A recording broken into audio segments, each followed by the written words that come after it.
Lately, I've had an obsession. The world went through a time where travel wasn't so easy. I struggled with that. I found stepping out of my comfort zone became scary again, and I wanted to fix it. That mix of fear, excitement, that churn in your stomach before you go, that feeling of being a small thing in a huge place, the smell, the heat, the nostalgic joy of travel.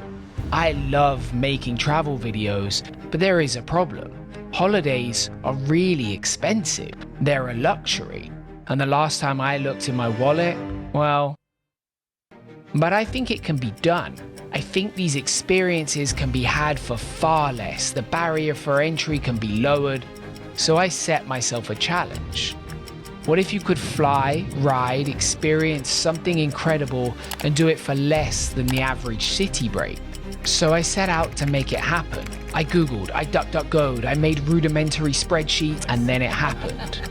The departure date, a little airport rush, a morning macaroon, Amsterdam, and finally, India.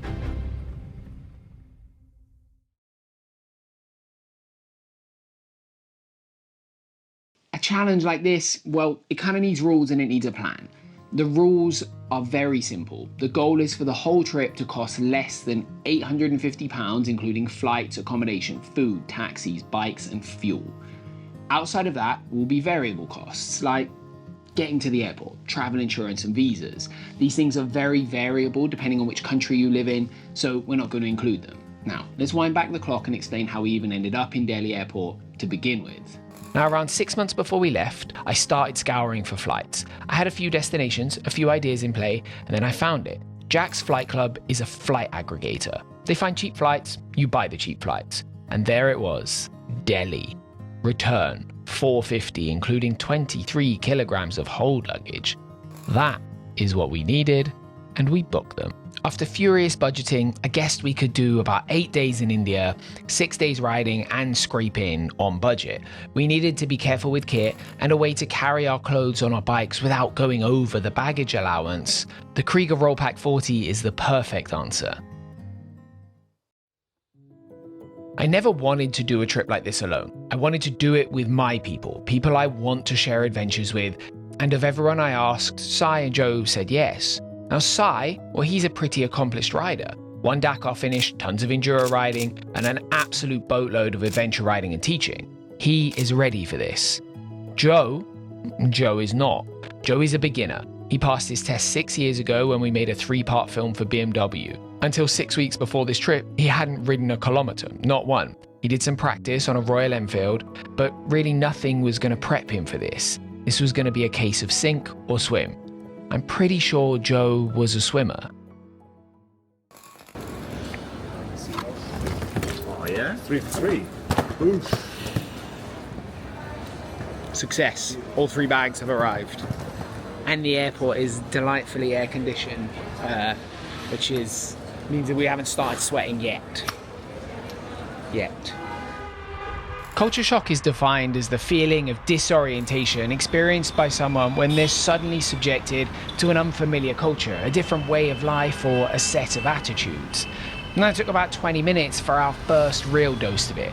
Now, there are the things that you expect, the taxi touts, the wild driving, and then there are the things that you don't. We just passed it. There. We passed it.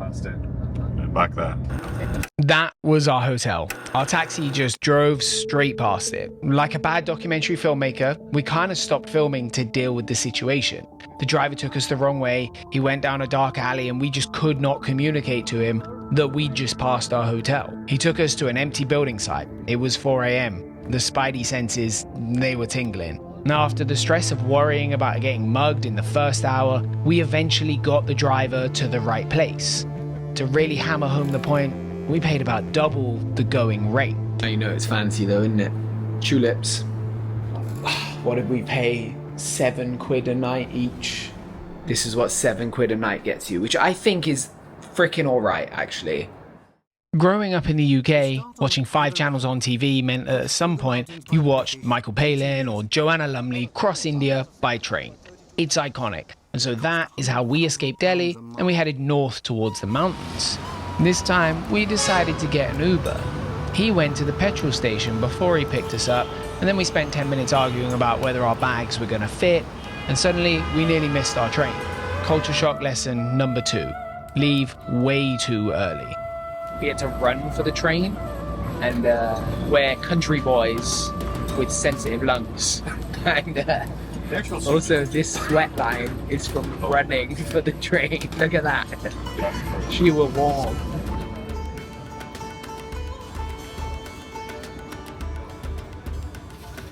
While we take a ride on the train, let's go back through some of the finances a bit more. This train was £18 per person for the super duper jazz class with aircon and lunch. Now some of the expenses here will be split between us, the Ubers, some hotels, etc.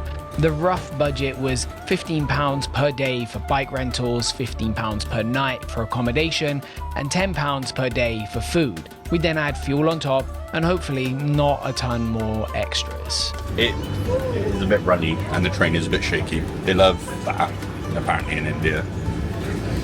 Shaky train, liquid meal. 3 hours later, we rolled into Chandigarh. We learnt that the taxi touts are a nightmare, so we smashed an Uber booking in immediately and worked through the crowd. Okay, it's just occurred to me that I haven't actually explained where we are or where we're going. Our flight landed us in Delhi, but we're not here for city tours. We wanted to ride in the Himalayas to see the biggest mountains on Earth. The train we just caught took us from Delhi to Chandigarh. After that, our next stop is Manali, right in the mountains, and from there, the whole of the Indian Himalayas can be accessed. Now, Chandigarh was a mostly eventless experience. Beautiful, green, much calmer than Delhi, and a sprinkling of hotel drama, a bike collection, an absolutely incredibly delicious dinner, and a street cow later, we were ready for our trip to begin. How does shit camera work? Did you get a cow? I tried to get a cow. I mostly got a floor.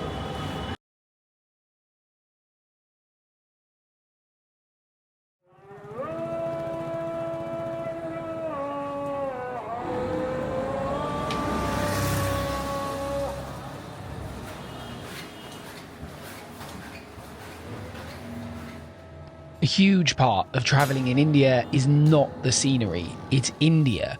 It's what makes the experience so damn different for Europeans. We've got mountains, we've got cities, but we don't have India. When you roll around the city in a taxi, the experience is easy, it's cool, sanitized and safe. It feels slow, chaotically calm, and weirdly enjoyable. And I wish we could show you the smells, the heat, and the intensity of what this ride was like. It's something unlike anything we'd ever seen, from the vibrant colors and the endless signs to the morning rubbish burns and the heavy pollution. It was intense.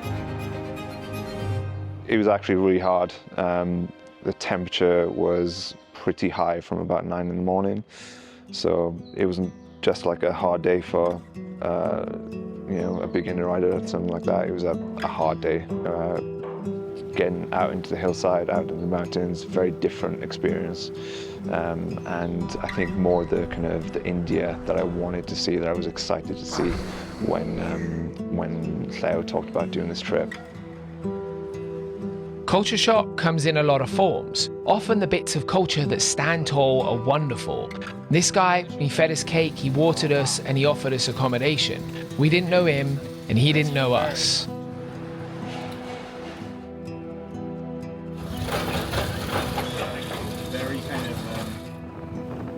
I just got to grips with the traffic here in India. It is very, very different to what we're used to, but it all kind of happens very slowly. So it's, once you get used to it, it is actually all right. So.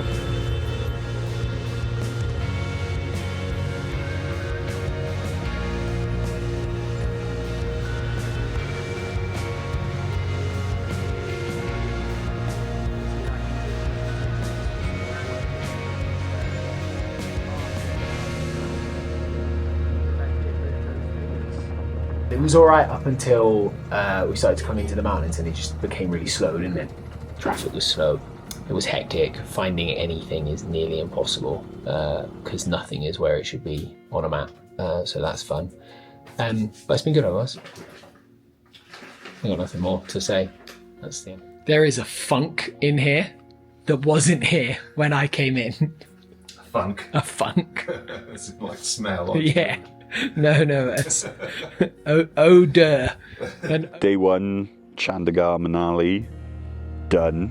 Considering I've gone from doing a couple of ambles around Wales to now doing about 270 kilometers in India from Chandigarh to Manali, I'm really pleased. I wasn't 100% sure that I'd even be able to make it, but here I am, baby.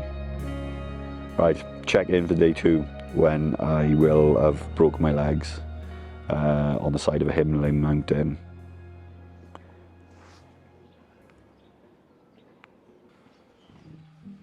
That bag size fitting is a 40-litre roll pack and it comes from our sponsor Krieger.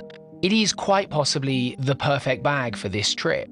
Being flexible and able to roll up small and weighing just 800 grams, the Rollpack 40 is really useful for fly and ride trips, but it's the full feature set that makes it so perfect for this type of trip. It's fully waterproof using Krieger's iconic replaceable inner bag system, but even better for me, the 4 fitment straps are integrated into the bag, making it easy to fit to the bike and making it fast to fit to the bike. But also, it makes it impossible to forget a strap at home or lose it somewhere. Now you'd expect a bike like this to have a pretty hard life, and like all Krieger products, it is superbly well designed and built. The outer shell is a 420D Cordura Light, so it can withstand the rubbing, chafing and crashing from riding a bike. The Rollpack series has a double entry system too to allow great access to your stuff from both ends and huge size adjustability. The buckles are made of aircraft grade aluminium, the stitching is confidence inspiring, and most importantly, you get Krieger's superb 10-year guarantee. Now, let's pop back to Manali.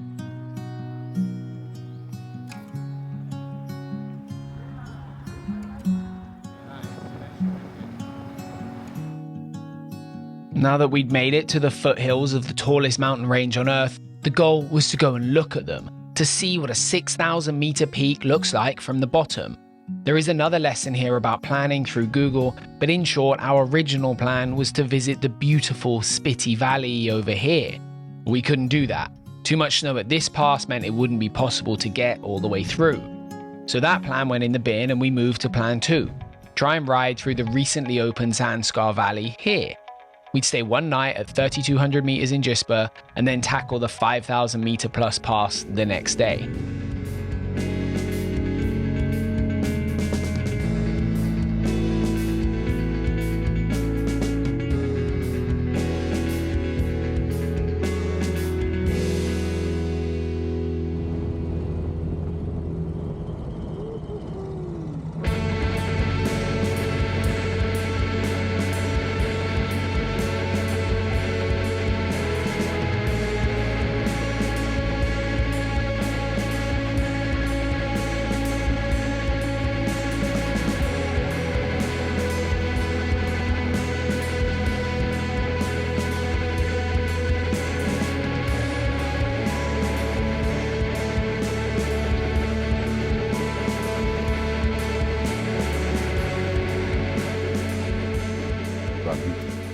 So what's happened is, I thought I saw a dead dog. And then I was thinking about my own dog. And then I tried to do a U-turn. And then I fell over. I think I thought I saw a dead dog as like a new chapter of The excuse book, that is a whole new chapter. Like animal related excuses, I've never heard of I thought I saw a dead dog before. So what was the thing you saw that you thought was a It was just fucking asleep on the road. napping dog? But the way it was fucking splayed out just made me think, oh my god, I'm gonna see a dead dog. I find it really hard to grasp the scale of what I'm looking at and what I'm processing. To just be ambling along, looking at these massive mountains, riding these beautiful tarmac roads with huge drops off the side of them. Yeah, it's amazing. It really is. And it's kind of exactly what I wanted this trip to be. I didn't want it to be an extreme thing in terms of you have to be a super good rider. The barrier to entry is really high. Yeah, it isn't, and that's really cool.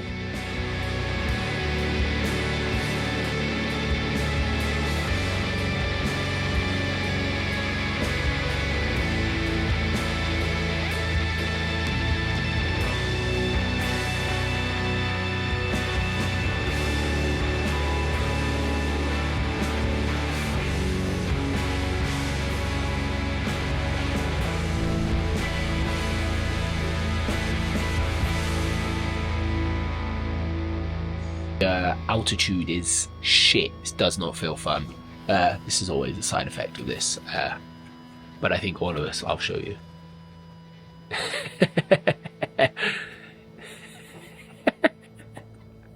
Point proven.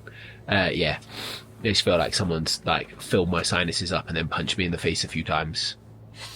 And that doesn't feel that fun.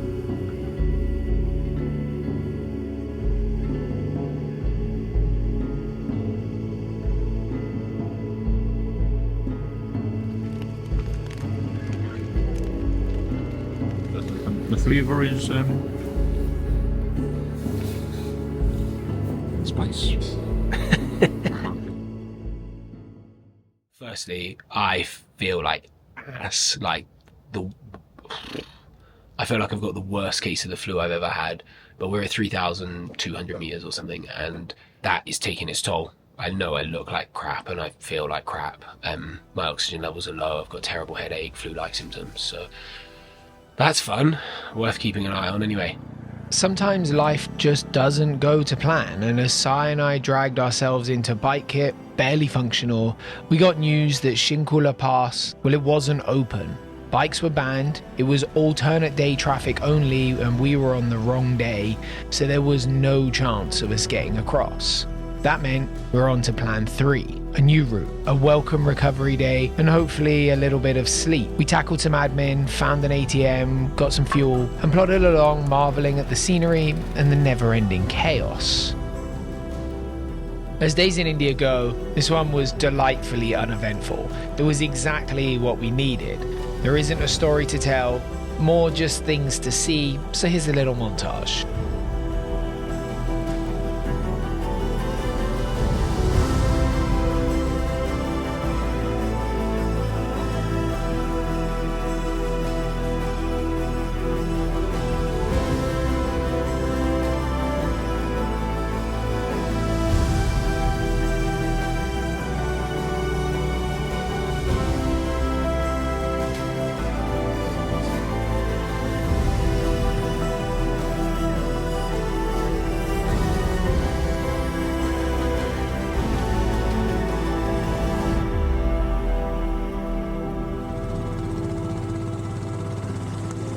Let's just hit pause there. Before we go any further, let's check back in with that map. From Udaipur, the plan was to head west 75 kilometers towards Kilar.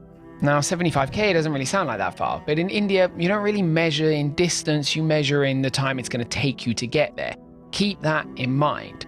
The plan was to ride to Kilar and then a little bit further into a hidden valley with a beautiful view, take in some scenery, and then turn around the next day and ride back to Manali. Now, let's hit play again.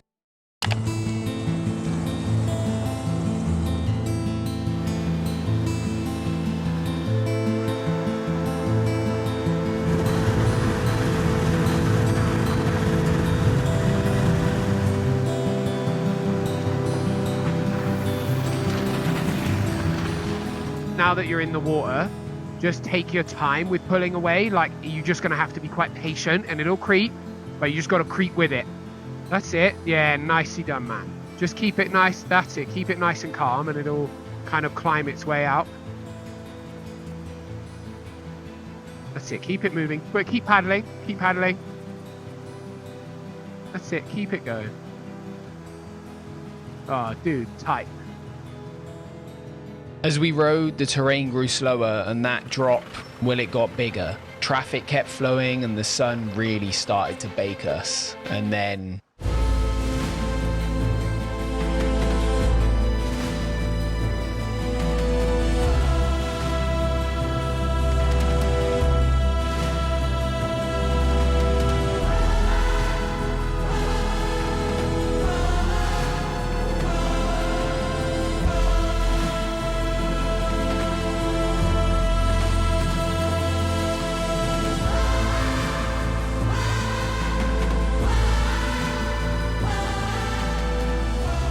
Riding this road was something else. It was incredible. One of the coolest experiences we could have imagined having.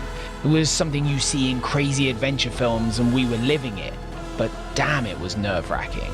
For Joe, a real beginner, it was a lot. It's very juicy. After 2 hours of riding, we reached the 20-kilometer mark, baking and completely ready for lunch. We'd hoped this little stretch of tarmac was a reprieve from the commute of death. It was a single kilometer long, which meant at our current pace, we had 5 more hours of the same.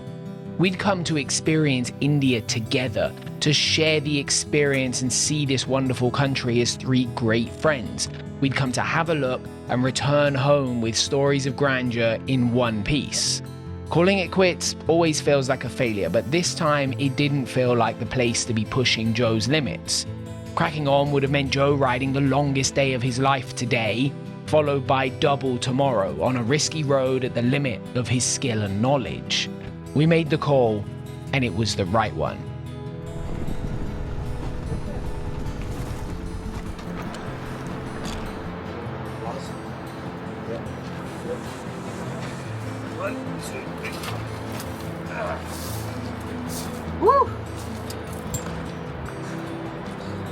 First one. Give us a pirouette. Fucking dusty old boy. Yeah. Ultimately, Joe was fine from his little tumble, but this wasn't really a road you want to be taking tumbles on. We cracked on, covered the ground, and he rode really well. Remember, at this point, he has only done 25 days on a bike, ever. As we made it close to Udaipur, we turned into the hidden valley. That road was still difficult, but the surface was easier. More broken tarmac than dusty, broken, scary dirt road. It doesn't look so different on camera, but it felt much better to ride. Oh, and the sights were amazing.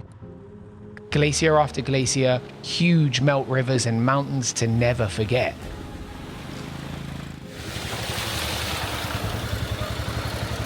That's it.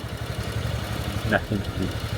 Well, we talked about Indian people being open and friendly, and they really are. Si's luggage rack fell apart, and some locals appeared with lock wire and pliers. On the road, another local stopped us. That's him, Gopal, and we're in his spare room. The whole thing was awesome. Simplistic, no signal, just the 4 of us talking and drinking the local paint-stripping, chest-hair growing wine. The perfect end to a wild day.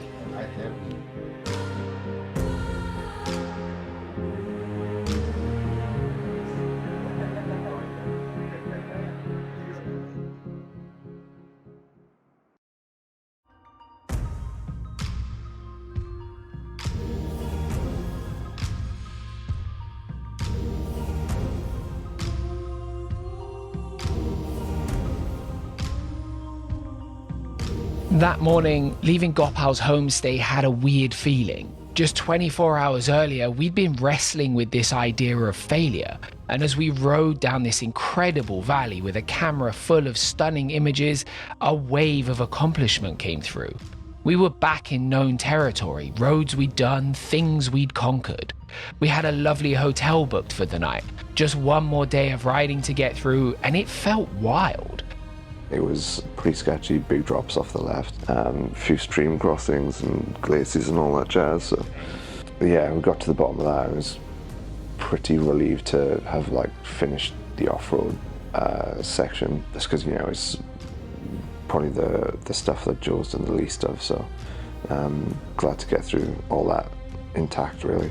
We were tired from illness, the heat and the altitude, but weirdly comfortable and proud. Standard India.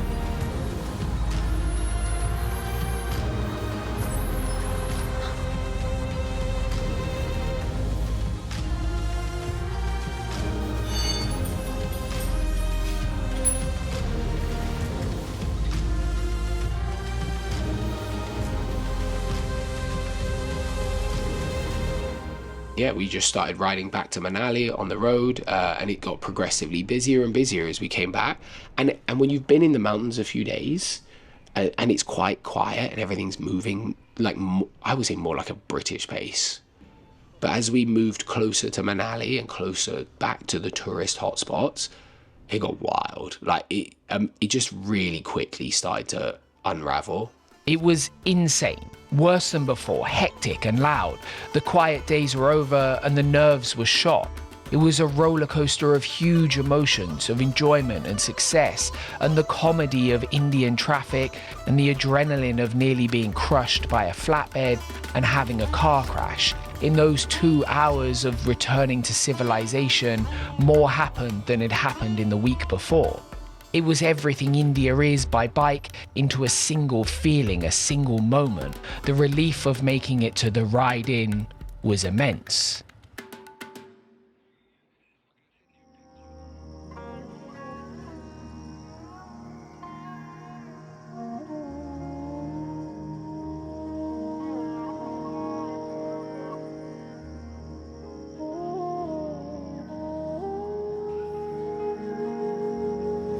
Carry on.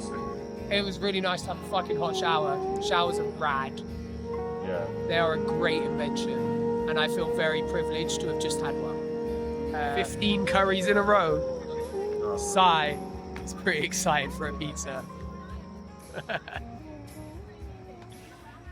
We'd done it. We'd survived, and the buzz was huge. Eating something different, having a cider on that balcony, felt like we'd ended the trip on a high. But you know where this is going. Right, wait till that door. Carl's gonna go.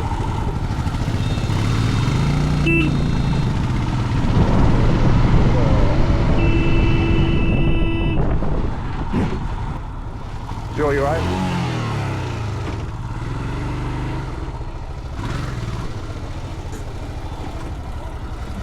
No. Behind. You good, man? Yes. Shake it out. Yeah. That's okay. I've got this. No. I'm gonna do this. Yeah.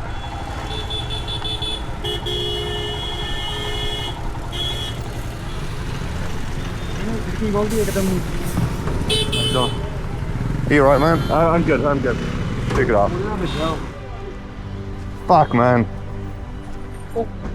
Could have been a lot worse, but it really, really shook me up because I've never been in sort of like a crash of any description before. So, yeah, never on a bike, never on a car, in a car rather.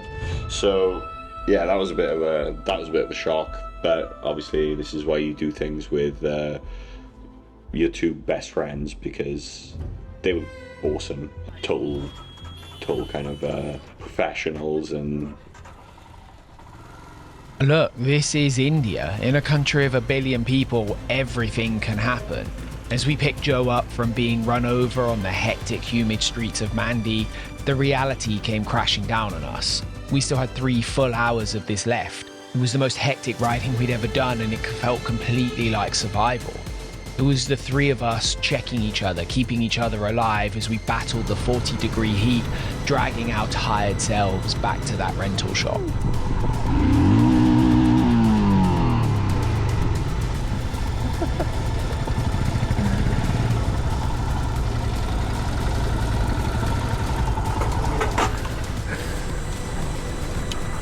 Thank you, man. Joe, Everything. fucking hell. for everything. Thank you very much. What a day.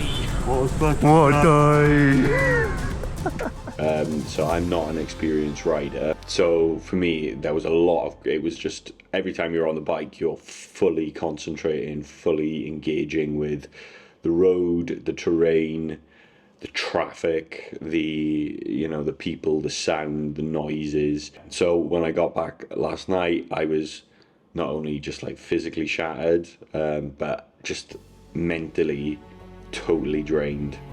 The next day, as we made our way to Delhi, we started to try and process this last week. We'd come to India to make a film about seeing the world on a budget and do it as friends, to dive into India as best we could, and it was the taxi to the airport that really cemented my understanding. India is a wonderful, vibrant, chaotic place unlike anywhere I've ever been. It is hectic, it is intense, and viewing it from a car was pretty comfortable and sanitized.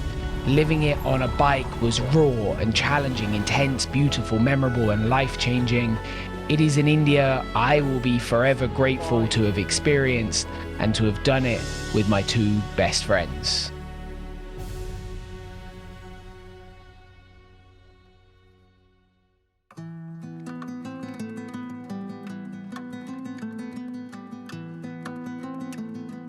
He's tired and emotional.